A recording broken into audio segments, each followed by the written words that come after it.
So hello बच्चों, कैसे हैं आप सभी। आई होप आप सब बढ़िया होंगे। तो बच्चों ये है पार्ट नंबर 2 जो पार्ट नंबर 1 की कंटिन्यूटी में है। पार्ट नंबर 1 अगर आपने अभी तक नहीं देखा तो प्लीज पहले वो देख के आइए, उसके बाद हम पार्ट नंबर 2 मतलब अकाउंटिंग रेशियोज का चैप्टर कर रहे हैं। इसका पार्ट नंबर 1 मैं ऑलरेडी करवा चुका हूं। क्या खास रह रहा है और रहने वाला है आगे आने वाले लेक्चर में, इस वाले लेक्चर में, वो ये है कि डिफरेंट टाइप के इंपॉर्टेंट क्वेश्चंस मैं अकाउंटिंग रेशियोज के आपको करवा के चल रहा हूं। तो जरूर मेरे कहने पे एक बार पार्ट 1 के क्वेश्चंस जरूर ट्राई कीजिएगा। तो बढ़ते हैं बच्चों, अपना पार्ट 2 कंटिन्यू करते हैं। तो कहता है कि companies liquid assets are 2 lakh, inventory 1 lakh, prepaid expenses 20,000, working capital. जब भी दिमाग में वर्किंग कैपिटल या फिर अपने पेपर में आप वर्किंग कैपिटल देखेंगे तो दिमाग चलना शुरू हो जाना चाहिए। ये पक्का करंट एसेट और करंट लायबिलिटीज निकालने में हेल्प करेगा, because current asset minus current liability क्या होता है बच्चों? Working capital. कह रहा है करंट रेशियो निकाल के दिखाइए। अरे बाप रे, लिक्विड एसेट दिया हुआ है और कह रहा है करंट रेशियो निकाल के दिखाइए। तो बच्चों आप लोगों को सब जानते ही हैं कि करंट एसेट्स और लिक्विड एसेट्स में सिर्फ 3 चीजों का फर्क होता है, प्रीपेड एक्सपेंस, एडवांस टैक्स और इन्वेंट्रीज। तो वही मैंने किया, लिक्विड एसेट्स के अंदर मैंने ऐड कर दिया 1 लाख और 20,000, तो मेरे पास करंट एसेट्स बन गए। उसके बाद वर्किंग कैपिटल गिवन था, मैंने सोचा क्यों ना यहां से करंट लायबिलिटी निकाल लीजिए। तो बच्चों मैंने करंट लायबिलिटी निकाल ली और उसके बाद मैंने करंट रेशियो का फॉर्मूला लगा दिया, करंट एसेट्स अपॉन में current liabilities, that means 3,20,000 upon में 80,000। बच्चों आंसर मेरा आ गया 4:1। बहुत ही मतलब मेरा पर्सनल बेस्ट क्वेश्चन था ये, अच्छा क्वेश्चन है। इसमें बच्चा फंसता है। फंसने की कोई जरूरत नहीं है, आप लोगों ने शुद्ध देसी कॉमर्स चैनल से पढ़ा तो अच्छे से सब कुछ कर लेंगे आप लोग। तो बढ़ते हैं अपने नेक्स्ट क्वेश्चन की तरफ। कहता है on the basis of following information receive from a firm it's proprietary ratio. कह रहा है प्रोप्राइटरी रेशियो कैलकुलेट करके दिखाइए। तो कहता है भाई फिक्स्ड एसेट्स गिवन है, करंट एसेट्स गिवन है। चलो सर हमारी हेल्प हो जाएगी, क्योंकि प्रोप्राइटरी रेशियो का फॉर्मूला होता है प्रोप्राइटरी फंड, जिसको हम शेयर होल्डर फंड भी बोलते हैं, जिसको हम इक्विटी भी बोलते हैं, अपॉन में टोटल एसेट्स। तो टोटल एसेट्स तो निकल जाएंगे, कोई प्रॉब्लम वाली बात नहीं है। उसके बाद आपको आइटम्स गिवन है। कह रहा है प्रीलिमिनरी एक्सपेंसेस गिवन है, इक्विटी शेयर कैपिटल गिवन है, प्रेफरेंस शेयर कैपिटल गिवन है और रिजर्व फंड गिवन है। बच्चों क्या होके चलता है, जब proprietary fund share holder fund की बात की जाती है तो इक्विटी शेयर कैपिटल भी आता है, ऑनर का पैसा, प्रेफरेंस शेयर भी आता है, रिजर्व एंड सरप्लस भी आता है। बात करें प्रीलिमिनरी एक्सपेंसेस की, losses, preliminary expenses, these have to be deducted from reserves।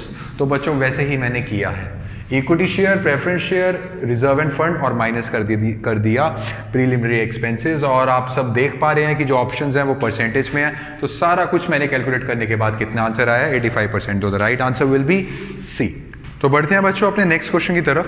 कह रहा है टोटल परचेजेस आपको गिवन है 4,50,000 एंड कैश परचेजेस गिवन है 1,50,000 के। क्रेडिटर्स, बिल्स पेबल और ट्रेड पेबल टर्नओवर रेशियो निकालो। जैसे कि आप सब जानते हैं कि ट्रेड पेबल्स में क्रेडिटर्स भी होते हैं और बीपी भी होते हैं। तो घबराना नहीं। किस बात से सर? फॉर्मूला तो होता था कि अपॉन में एवरेज ट्रेड पेबल्स, बट इसमें सर ओपनिंग और क्लोजिंग दे नहीं रखा, तो नहीं दे रखा। गलती से बिल्स पेबल और क्रेडिटर्स का एवरेज मत कर देना, नहीं दे रखा तो जो दे रखा है उसको ही प्लस करके उस अपॉन में डिवाइडिंग में लिख सकते हैं आप लोग। तो बच्चों इसका फॉर्मूला होता है क्रेडिट परचेज अपॉन में एवरेज ट्रेड पेबल्स।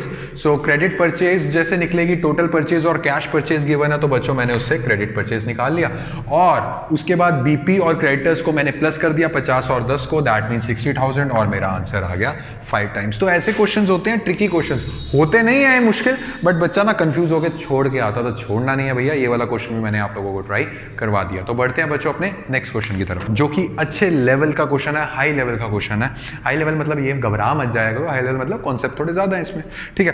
कह रहा परचेज गिवन है 7,20,000, ऑफिस एक्सपेंसेस गिवन है 30,000, सेलिंग एक्सपेंसेस गिवन है, ओपनिंग इन्वेंट्री गिवन है, क्लोजिंग इन्वेंट्री गिवन है, रेवेन्यू फ्रॉम ऑपरेशंस गिवन है 12 लाख और कैलकुलेट करो ऑपरेटिंग रेशियो।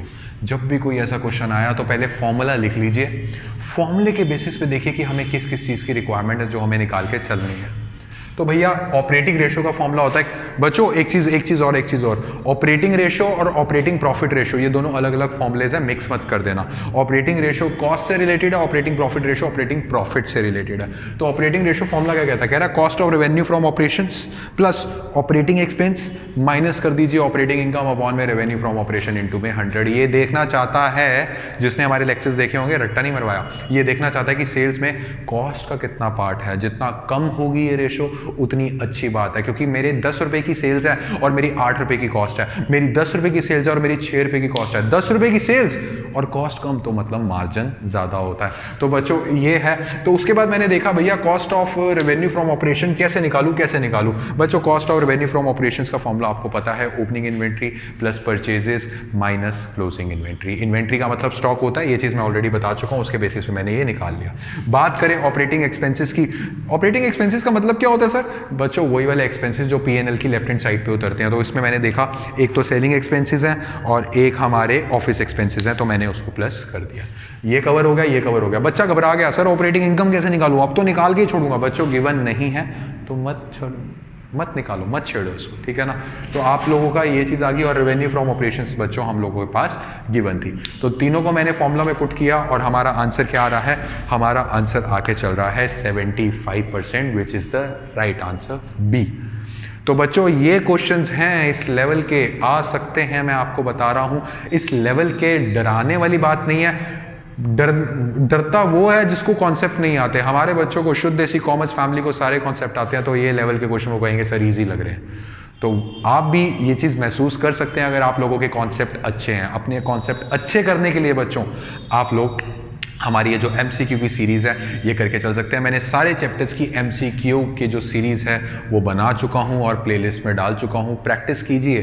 क्या सर मेरा काम यही खत्म हो गया जैसे मैं हर वीडियो में बोलता हूं? नहीं बच्चों, आपका काम यहाँ नहीं खत्म हुआ। हमारा पढ़िए, उसके बाद अपना सैंपल पेपर घर पे बैठ के भी सॉल्व कीजिए। गूगल पे सर्च कीजिए क्वेश्चंस, वो सॉल्व करके चल सकते हैं। और कोई भी डाउट हो तो कमेंट सेक्शन में जरूर कमेंट कर देना, हम फटाफट रिप्लाई देने की कोशिश करेंगे।